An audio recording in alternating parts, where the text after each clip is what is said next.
I have the discussion about people who come from small family businesses, and I'll ask them some questions, and it's generally,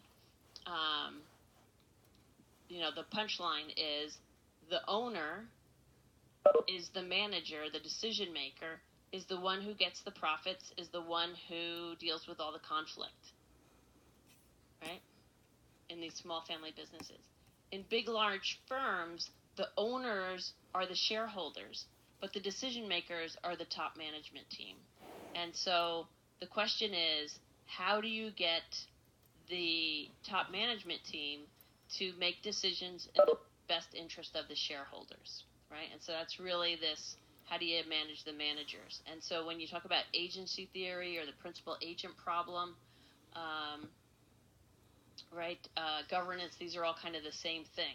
So the idea is that we, from an microeconomics standpoint, we are all rational decision makers. And so what that means is we're going to make decisions that are in our own self-interest, right? And so if we're going to do what's in our own self-interest, how do we align the incentives to manage the managers? And so for the more visual, it's you've got shareholders, right, who are the owners. They hire the managers, who are the decision makers, and that creates this agency relationship, the principal agent problem. And it's something that, like in the 1990s, the dot-com boom, like CEOs, the stock market, you just had to be in the stock market, and it was like, the CEOs were like rock stars because the performance was so good, and they got lots of perks, and there wasn't a lot of oversight. And then once there were problems, then it became more visible, like what some of these agency costs are, right? So like the private use of the company jet, like even in retirement, or penthouse suites in New York City when maybe you're only there once a month.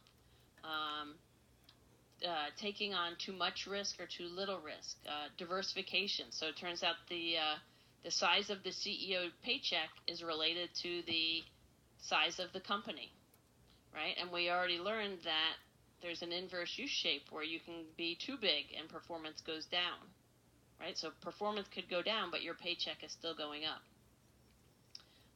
So how do we govern?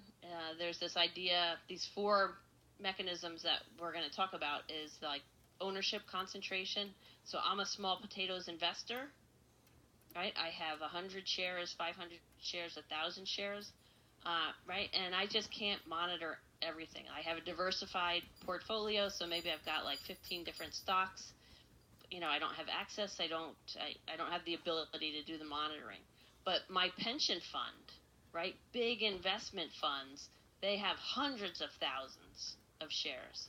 And because of that, they have more incentive to be able to go in and do the monitoring, and they have more access than I ever would, right? So ownership concentration, these large block shareholders serve as a governance mechanism that I can't do.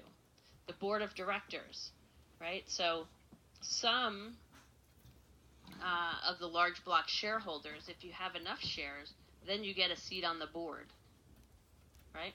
Other board members are appointed, or not appointed, but elected, right? And so who elects the board of directors? Well, the shareholders do. And the board of directors is there to act in our interest and to protect us as shareholders. And it used to be, if you were on the board of directors, that you would, you'd come in once a quarter and, they'd give you a nice lunch and you'd see a presentation and you would sort of rubber stamp whatever it was that you heard. But nowadays, right, they need to be much more active in the oversight of the company. And so there's also been sort of this switch from, so the board of directors could be made up of inside top management team, like executive vice presidents It could also be made up of outsiders, like retired politicians, or depending on what your company does, you're going to ask for, if it's an environmental company, then you're going to want somebody who's got some sort of EPA or environmental background, or volunteering, or whatever it might be, or you need somebody on the finance committee, retired professors even. So they get put on the board, and the switch has gone sort of from like this 50-50 split to mostly outsiders, right? And the thought is, if you need inside information on the operations of the company, that you can always just call them in, right? Say, I want you there on Thursday, and these insiders have to come in anyway.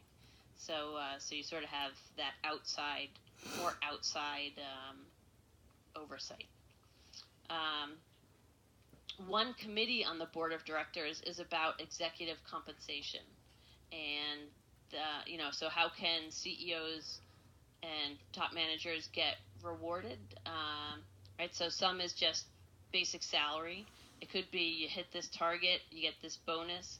It could be stock options. Stock options, like in a down market and in a very long down market, stock options don't work so well, right? Because just the nature of them, right? The value's going down, so that doesn't help you. So a lot of convoluted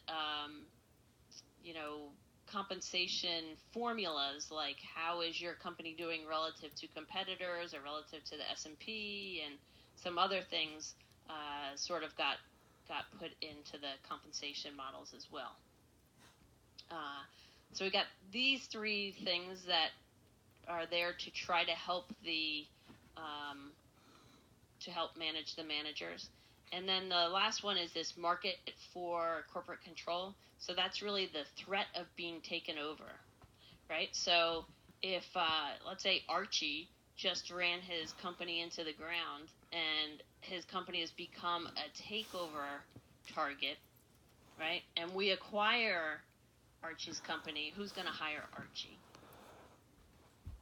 Anyone?